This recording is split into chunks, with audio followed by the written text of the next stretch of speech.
Okay, and welcome back. Continuing on our discussion about the cost of information and the dissemination of that cost. Net neutrality.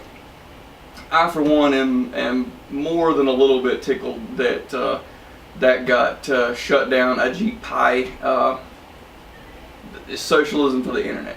Okay, and the idea behind net neutrality and its proponents is that information packets, technology, little digital bytes, should be transferred on the basis of equality. That these little information packets are should be treated equally and should be should have a price applied to them more equally for each packet. And what the complaint is that corporations, big corporations, will throttle up or throttle down speeds of the delivery of those packets of information to people who spend more money with them and buy more of their products, which is perfectly reasonable. Okay, if I go buy a Chevy Tahoe and get no sound equipment, no CD, Blu-ray, whatever, no Bose speakers, I'm going to pay a significantly lower price for that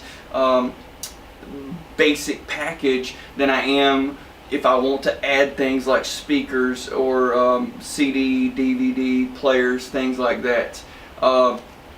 Nobody would, that I know of, would argue for an SUV neutrality, where it's obvious that some specialist has to apply a speaker system at a variety of locations within the car. People know that a laborer or a machine that a company's built has to add those features, and they of course should cost more. It's perfectly reasonable to expect a company to charge me more for internet if I want more from it, if I want faster speeds or access to different platforms, or if I want to buy the internet provider packet that from a brand, a company that I trust a little more, as opposed to a startup company that may be cheaper and maybe just forming maybe a great alternative in some situations, but I don't know exactly what I'm going to get, so I want to let other people try that product out before I'm willing to apply my cost, my price mechanisms to that particular product or service. Okay, and I want to point out that the people that are complaining about the corporations are charging for information. I see this regularly. Okay, the complaint that people are charging for information, especially in regards to the internet, strikes me as profoundly stupid. It really does, and I know that that's contentious, but it really bothers me. It's a pet peeve because they're not thinking about the dissemination of that price. Okay. I paid $15 one time for medicinal herb information versus say $30 a month for an internet package where I can go and access, I can type in Google or Bing or Yahoo or whatever, any search engine you prefer. I can go and get access to any piece of information cited from a wide variety of sources throughout the planet, throughout a wide variety of industries, professions, hobbies. It doesn't matter. I can search the information through textbooks that are used in school or through blogs that are done by a hobbyist at home.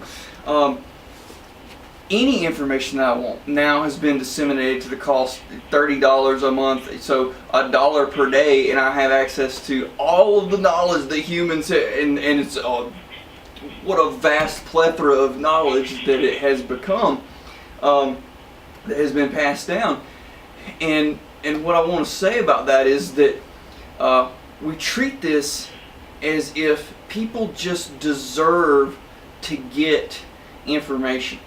The people that came behind us went through so much and so much cost, not just financial, to give us this base of knowledge, this information. This is something we should be appreciative of, that this cost is being disseminated and being broken down to affordable prices for billions of people on this planet, more and more every day. And I don't think that that's a bit of knowledge that's appreciated by the proponents of net neutrality.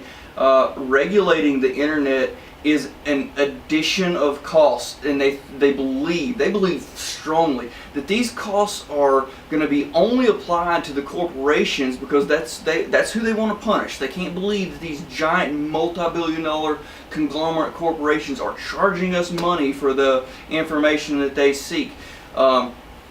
So they believe that they're going to apply these costs to these corporations, but what they do is they apply the cost to the regulatory and tax structure of forming a business on the internet, and those costs do not get applied to the corporation. We've had this discussion in relation to the income tax as well.